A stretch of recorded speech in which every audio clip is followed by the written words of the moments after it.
اعوذ باللہ من الشیطان الرجیم بسم اللہ الرحمن الرحیم ان اللہ یحب التوابین ویحب المتطہرین۔ السلام علیکم ورحمۃ اللہ وبرکاتہ۔ اللہ پاک نے سورہ بقرہ کی آیت نمبر 222 میں ارشاد فرمایا، بے شک اللہ پسند فرماتا ہے بہت توبہ کرنے والوں کو، اور اللہ پسند فرماتا ہے پاک رہنے والوں کو۔ اور آپ نے فرمایا کہ پخانا لیٹنگ جنوں اور شیطانوں کے حاضر ہونے کی جگہ ہے، تو جب کوئی پخانا جائے تو یہ دعا پڑھ لے۔ دعا یہ ہے، اللہم انی اعوذ بک من الخبث والخبائث۔ اس کا ترجمہ یہ ہے کہ میں اللہ کی پناہ چاہتا ہوں پلیدی اور ناپاکی اور شیطانوں سے۔ ترمذی شریف کی حدیث میں ہے کہ رسول صلی اللہ علیہ وسلم جب بیت الخلاء سے باہر نکلتے تو آپ یوں فرماتے، غفرانکا، میں اللہ سے مغفرت کا سوال کرتا ہوں۔ اور آپ صلی اللہ علیہ وسلم جب بیت الخلاء سے باہر آتے تو آپ یہ دعا فرماتے تھے، الحمدللہ الذی اذھب عنی الاذی وعافانی۔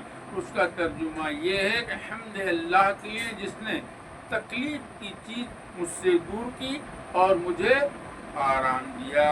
اور آپ صلی اللہ علیہ وسلم فرمایا، جب کوئی پخانا جائے تو نہ قبلے کی طرف منہ کرے اور نہ پیٹ کرے۔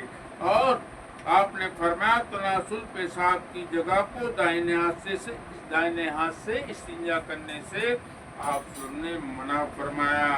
آپ صلی اللہ علیہ وسلم جب بیت الخلاء جاتے تو انگوٹھی اتار لیتے، کیونکہ اس میں رب کا نام خدا ہوا تھا۔ آپ صلی اللہ علیہ وسلم نے گوبر اور ہڈی سے استنجا کرنے سے منع فرمایا، اور آپ نے غسل خانے میں پیشاب کرنے سے بھی منع فرمایا۔ آپ نے فرمایا اس سے وسوسے آتے ہیں۔ اور آپ صلی اللہ علیہ وسلم نے کسی سوراخ میں بھی پیشاب کرنے سے منع فرمایا، اور آپ صلی اللہ علیہ وسلم نے ان 3 جگہوں پر پیشاب کرنے سے منع فرمایا۔ پہلا کسی گھاٹ پر، دوسرا بیچ راستے میں، تیسرا کسی پیڑ کے سائے میں۔ اور آپ صلی اللہ علیہ وسلم نے فرمایا، 2 آدمی پخانا جائیں اور سطر کھول کر آپس میں اگر بات کریں تو اللہ ان پر غضب فرماتا ہے۔ اللہ اکبر۔ استنجا کا بیان اور مسئلہ، پیشاب اور پخانا کرتے وقت نہ قبلے کی طرف پیٹھ ہو اور نہ قبلے کی طرف تمہارا منہ ہو۔ بچوں کو پیشاب کرانے والے پر مکروہ ہے کہ بچے کا منہ قبلے کی طرف ہو یا پھرانے والا گنہگار ہوگا۔ پیشاب پخانا کرتے وقت نہ سورج اور چاند کی طرف نہ منہ ہو اور نہ پیٹھ ہو، اور ہوا کے رخ کی طرف پیشاب کرنا منع ہے۔ مسئلہ، ان جگہوں پر ناجن پیشاب کرنا منع ہے۔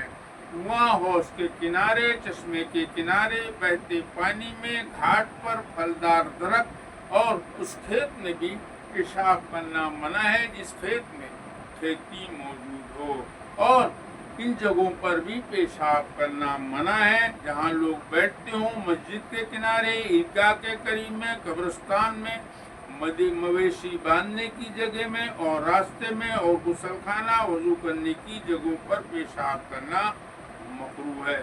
جب پیشاب کرنے بیٹھو تو خود نیچی جگہ بیٹھ کر اونچی جگہ پر پیشاب کرنا منع ہے، اور سخت زمین پر بھی پیشاب کرنا منع ہے جہاں پر چھینٹے آنے کا اندیشہ ہو۔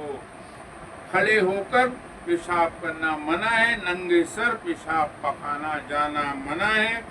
پیشاب پخانا کرتے وقت کسی بھی ایسی چیز کو لے جانا منع ہے جس میں اللہ اور رسول صلی اللہ علیہ وسلم کا ذکر ہو یا نام ہو۔ پیشاب پخانا ننگے سر نہ جائیں، جانے سے پہلے دعا پڑھیں۔ لیٹنگ میں جاتے وقت پہلے بایاں پیر داخل کریں، بیٹھنے کے قریب ہی کپڑا ہٹائیں اور بائیں پیر پر زور دے کر بیٹھیں، اور کسی بھی دینی مسئلے پر پخانے میں بیٹھ کر غور نہ کریں۔ چھینک، سلام، اذان کا جواب زبان سے نہ دیں۔ اگر چھینک آئے تو زبان سے جواب نہ دیں بلکہ دل میں ہی الحمدللہ کہہ لیں۔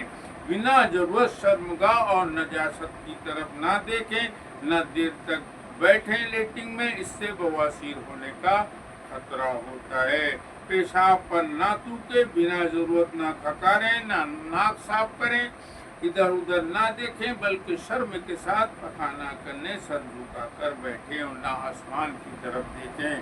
جب فارغ ہو جائیں تو مرد آلے کے حصے کو پہلے جل کی طرف سے سر کی طرف سوٹیں تاکہ بچے پیشاب کے قطرے نکل جائیں، پھر پاک ڈھیلوں سے استنجا کریں۔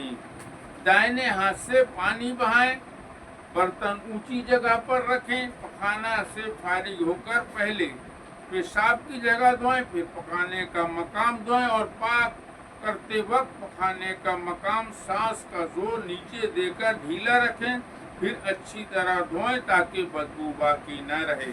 پھر ہاتھ صاف دھوئیں صابن سے، پھر کپڑے پہن کر لیٹنگ روم سے پہلے دایاں پیر باہر نکالیں، باہر نکال کر پخانے سے باہر نکلنے کی آپ دعا پڑھیں، اور آپ پخانے میں داخل ہونے اور باہر نکلنے کی دعا یاد کر لیں۔ تفصیل سے جانکاری آپ مفتی اکرام سے لے سکتے ہیں۔ استغفر اللہ۔ چینل فالو کریں، ویڈیو شیئر کریں۔ السلام علیکم ورحمۃ اللہ وبرکاتہ۔